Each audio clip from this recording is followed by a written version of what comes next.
All right. It's about 10:15 p.m. Is it Sunday? Yeah. Sunday. Raven and I have been having a very spirited discussion over the course of the last hour or so.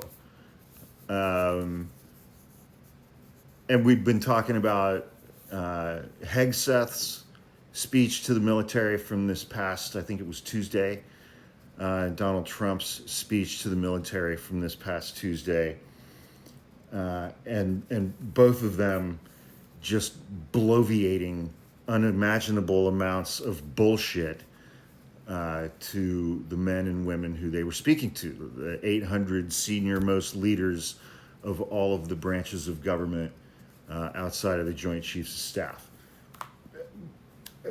Military. In the military, yeah. And I guess it'd be accurate to say that we've been discussing what the practical implications of those speeches will be. Yes. In one sense. Okay. The battlefield is going to be violence. Yeah. Well, so let me put it this way. My overall, and again, I could be totally wrong on this.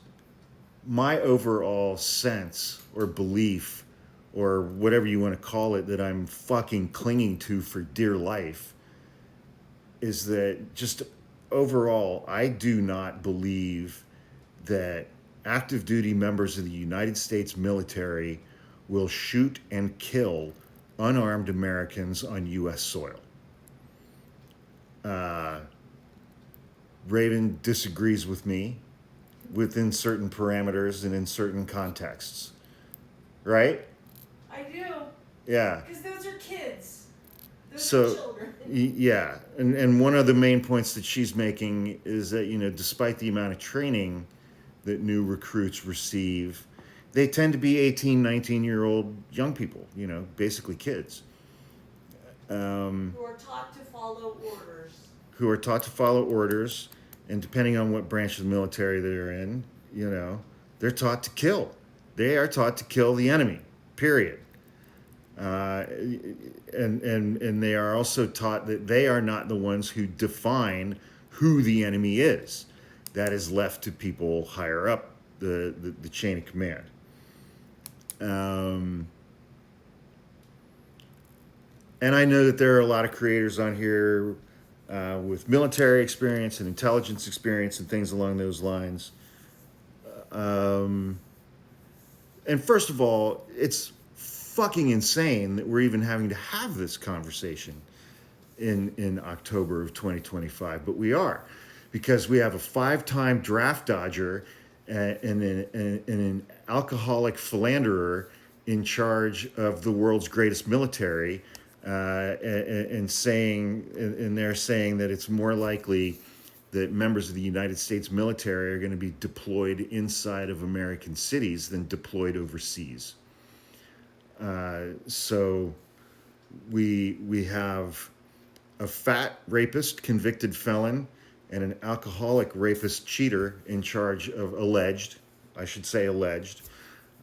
charge of the world's greatest military, threatening to use that military to murder American citizens, civilians in American cities.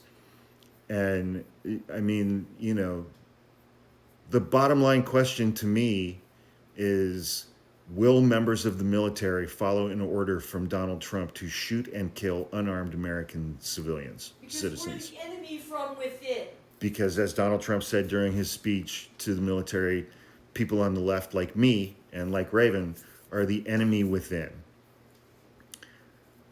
So would the United States military follow an order to shoot me in the head, or the same thing with Raven? And everyone else. And everyone else. So, and again, it's just like, what the fuck, man? It's a Sunday night. It's almost 10:30, and we're having this legitimate conversation about this topic. This is insane. This is completely insane.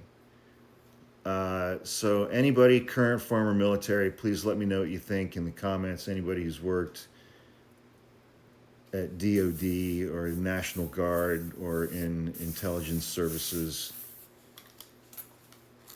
And because it's like part of one of my follow-ups to this is it's like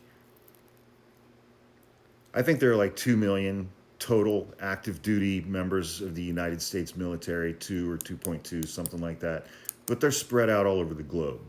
Assume that they are all back here in the United States.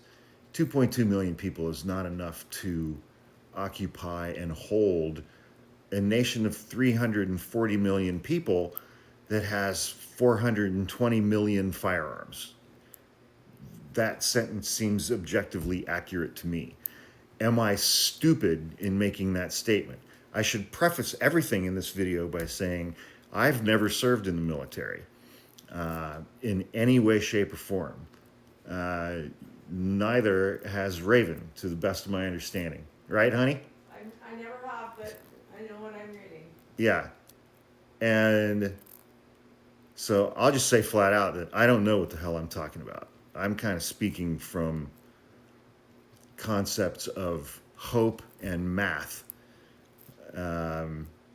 But, Raven's been doing some deep dives and a lot of reading this evening and is reading a lot of things that are concerning her greatly.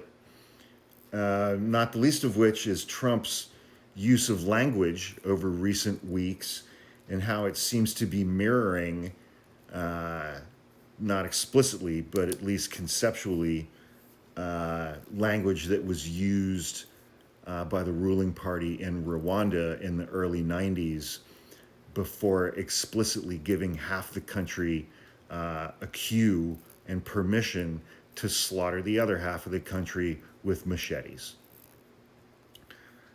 And the language has definitely been ramping up in incredibly concerning ways from Trump and from Pete Hegseth and from J.D. Vance and Kristi Noem and Corey Lewandowski, Kristi Noem's little butt boy, and, Kash Patel and Pam Bondi and Stephen Miller and Tom Homan and all of these other incompetent fucking hacks who couldn't get laid in high school, so now they're taking out all of their bullshit on us with stuff like this. But that's neither here nor there. If ordered to shoot and kill unarmed American citizens, civilians, would members of the United States military follow that order? If so, under what circumstances? If not, under what circumstances? Is it going to come down to each member trying to determine whether or not that order is legal? And how many members of the United States military are just anti-vax, COVID hoaxer, super MAGA fuck nuggets who can't wait on their own to start shooting members of Antifa who have stormed Portland, Oregon, and now occupy the entire city. We're all scared to death, and that's exactly what these assholes want. They want us to be scared. They want us to be scared. They want us to be filled with doubt. They want us to be thinking all kinds of things and being afraid to do anything, being afraid to speak out, being afraid to put our heads up above whatever foxhole we're in. They want us to be afraid. And can you imagine being afraid of Donald Trump or Stephen Miller or J.D. Vance? These weak, impotent little men. They can all go fuck themselves. But my question stands. What's the military going to do if they get that order? Let me know in the comments. Thank you.